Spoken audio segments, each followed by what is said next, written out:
Hello, my dear, I am Atuza, and in this section I want to tell you about the biography of a great person named Alexander the Great. It is going to be an interesting topic. I wish you all the best. Let's go and watch this interesting and beautiful video. Life. He was born in 356 BCE at Pella in Macedonia, the son of Philip II and Olympias, daughter of King Neoptolemus of Epirus. From age 13 to 16 he was taught by Aristotle, who inspired him with an interest in philosophy, medicine, and scientific investigation, but he was later to advance beyond his teacher's narrow precept that non-Greeks should be treated as slaves. Left in charge of Macedonia in 340 during Philip's attack on Byzantium, Alexander defeated the Mede, a Thracian people. 2 years later he commanded the left wing at the Battle of Chersonese, in which Philip defeated the allied Greek states, and displayed personal courage in breaking the Sacred Band of Thebes, an elite military corps composed of 150 pairs of lovers. A year later Philip divorced Olympias, and, after a quarrel at a feast held to celebrate his father's new marriage, Alexander and his mother fled to Epirus, and Alexander later went to Illyria. Shortly afterward, father and son were reconciled and Alexander returned, but his position as heir was jeopardized. Why did some people think Alexander the Great was a god? See all videos for this article in 336. However, on Philip's assassination, Alexander, acclaimed by the army, succeeded without opposition. He at once executed the princes of Lynstus, alleged to be behind Philip's murder, along with all possible rivals and the whole of the faction opposed to him. He then marched south, recovered a wavering Thessaly, and at an assembly of the Greek League of Corinth was appointed generalissimo for the forthcoming invasion of Asia, already planned and initiated by Philip. Returning to Macedonia by way of Delphi, where the Pythian priestess acclaimed him invincible, he advanced into Thrace in spring 335 and, after forcing the Shipka Pass and crushing the Triballi, crossed the Danube to disperse the Getae. Turning west, he then defeated and shattered a coalition of Illyrians who had invaded Macedonia. Meanwhile, a rumor of his death had precipitated a revolt of Theban Democrats. Other Greek states favored Thebes, and the Athenians, urged on by Demosthenes, voted help. In 14 days Alexander marched 240 miles from Pelion, near modern Kos, Albania, in Illyria to Thebes. When the Thebans refused to surrender, he made an entry and razed their city to the ground. Sparing only temples and Pindar's house, 6,000 were killed and all survivors sold into slavery. The other Greek states were cowed by this severity, and Alexander could afford to treat Athens leniently. Macedonian garrisons were left in Corinth, Chalcis, and the Cadmea, the citadel of Thebes. Beginnings of the Persian expedition. Pompey. Mosaic of Alexander the Great. From his accession, Alexander had set his mind on the Persian expedition. He had grown up to the idea. Moreover, he needed the wealth of Persia if he was to maintain the army built by Philip and pay off the 500 talents he owed. The exploits of the 10,000 Greek soldiers of fortune and of Agesilaus of Sparta, in successfully campaigning in Persian territory, had revealed the vulnerability of the Persian Empire. With a good cavalry force, Alexander could expect to defeat any Persian army.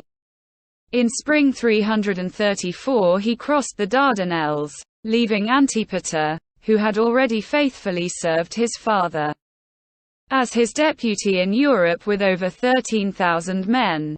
He himself commanded about 30,000 foot and over 5,000 cavalry, of whom nearly 14,000 were Macedonians and about 7,000 allies sent by the Greek League. This army was to prove remarkable for its balanced combination of arms. Much work fell on the light-armed Cretan and Macedonian archers, Thracians, and the Agrianian javelin men. But in pitched battle the striking force was the cavalry, and the core of the army, should the issue still remain undecided after the cavalry charge, was the infantry phalanx, 9,000 strong. Armed with 13-foot spears and shields, and the 3,000 men of the royal battalions, the hypaspists. Alexander's second in command was Parmenio, who had secured a foothold in Asia Minor during Philip's lifetime. Many of his family and supporters were entrenched in positions of responsibility.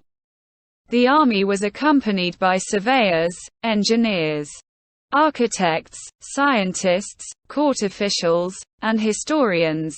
From the outset, Alexander seems to have envisaged an unlimited operation.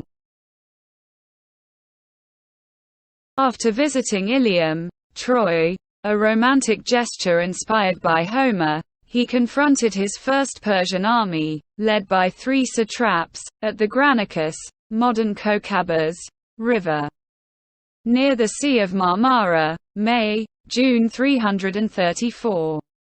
The Persian plan to tempt Alexander across the river and kill him in the melee almost succeeded, but the Persian line broke, and Alexander's victory was complete. Darius's Greek mercenaries were largely massacred, but 2,000 survivors were sent back to Macedonia in chains. This victory exposed Western Asia Minor to the Macedonians, and most cities hastened to open their gates. The tyrants were expelled and, in contrast to Macedonian policy in Greece, democracies were installed.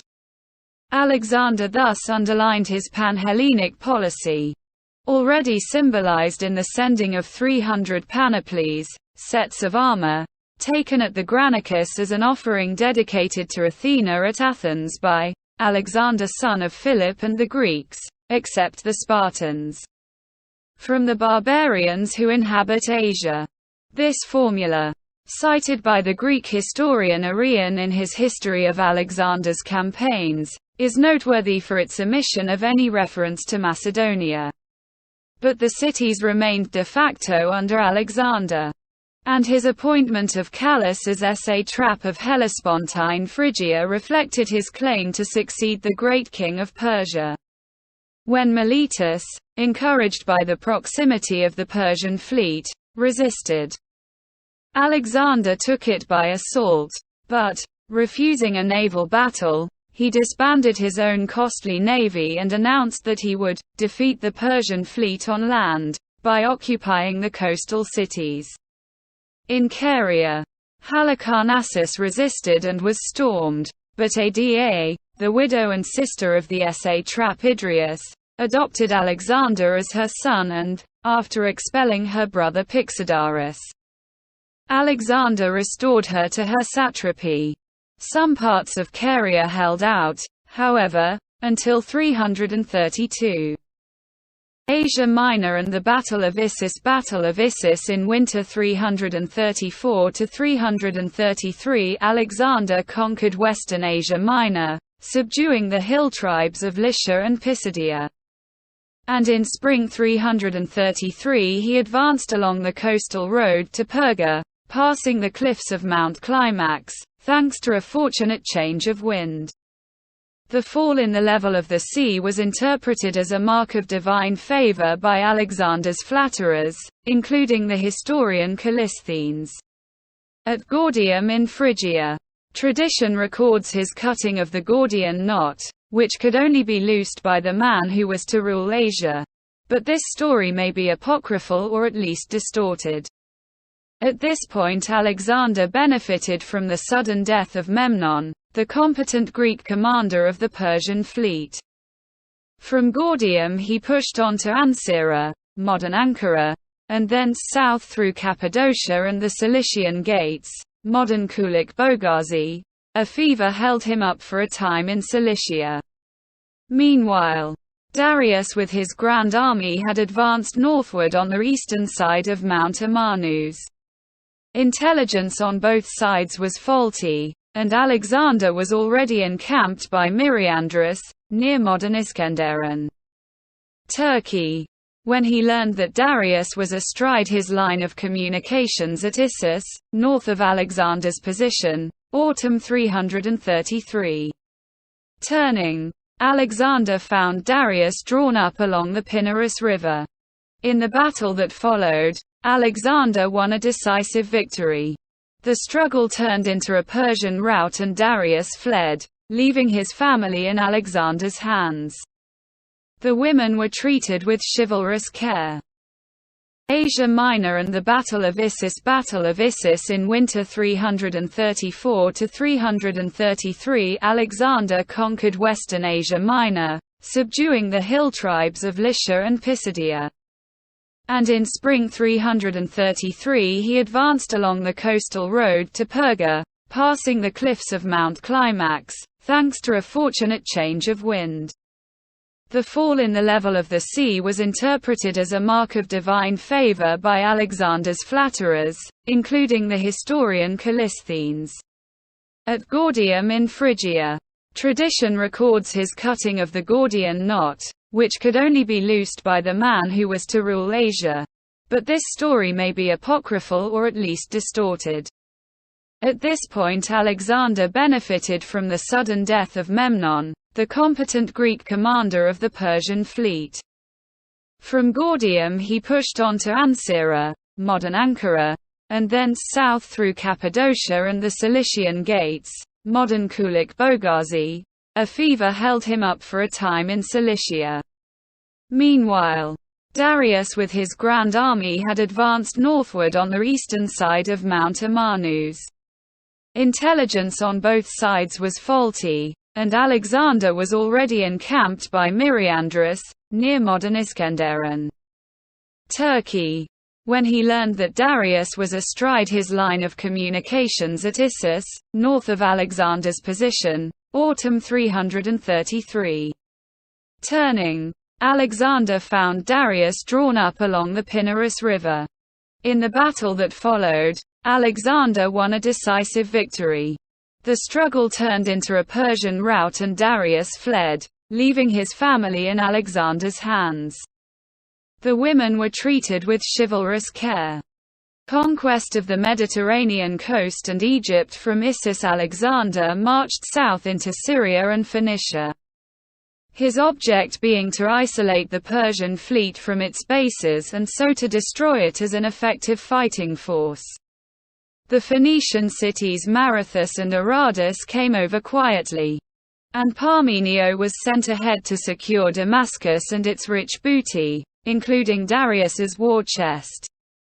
In reply to a letter from Darius offering peace, Alexander replied arrogantly, recapitulating the historic wrongs of Greece and demanding unconditional surrender to himself as Lord of Asia.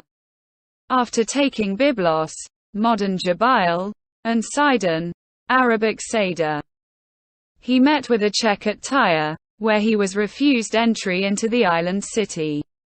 He thereupon prepared to use all methods of siegecraft to take it, but the Tyrians resisted, holding out for 7 months.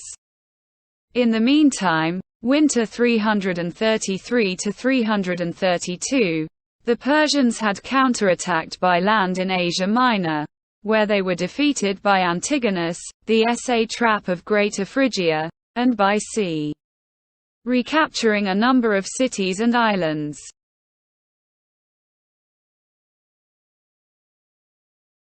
While the siege of Tyre was in progress, Darius sent a new offer.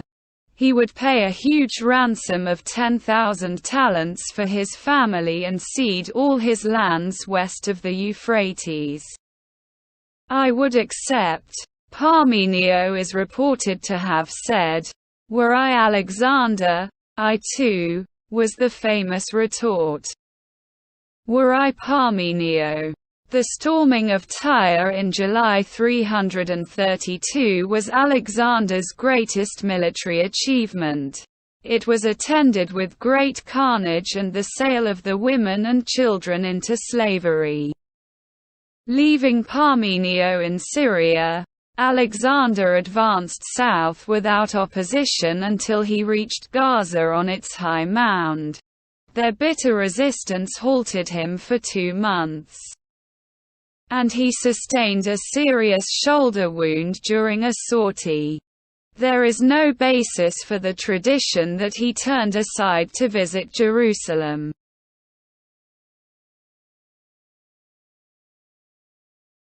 In November 332 he reached Egypt. The people welcomed him as their deliverer, and the Persian satrap Mazaces wisely surrendered. At Memphis Alexander sacrificed to Apis, the Greek term for happy, the sacred Egyptian bull, and was crowned with the traditional double crown of the pharaohs. The native priests were placated and their religion encouraged. He spent the winter organizing Egypt, where he employed Egyptian governors, keeping the army under a separate Macedonian command. He founded the city of Alexandria near the western arm of the Nile on a fine site between the sea and Lake Mareotis, protected by the island of Pharos, and had it laid out by the Rhodian architect Dinocrates. He is also said to have sent an expedition to discover the causes of the flooding of the Nile. From Alexandria he marched along the coast to Paraetonium and from there inland to visit the celebrated oracle of the god Ammon, at Siwa. The difficult journey was later embroidered with flattering legends. On his reaching the oracle in its oasis, the priest gave him the traditional salutation of a pharaoh, as son of Ammon. Alexander consulted the god on the success of his expedition but revealed the reply to no one. Later the incident was to contribute to the story that he was the son of Zeus and, thus, to his deification. In spring 331 he returned to Tyre, appointed a Macedonian satrap for Syria, and prepared to advance into Mesopotamia. His conquest of Egypt had completed his control of the whole eastern Mediterranean coast. Thank you for watching this video. If you have a biography of a particular person in mind, please leave a comment so that I can make a video about it. Please don't forget to like, comment and subscribe. I love you. Bye bye.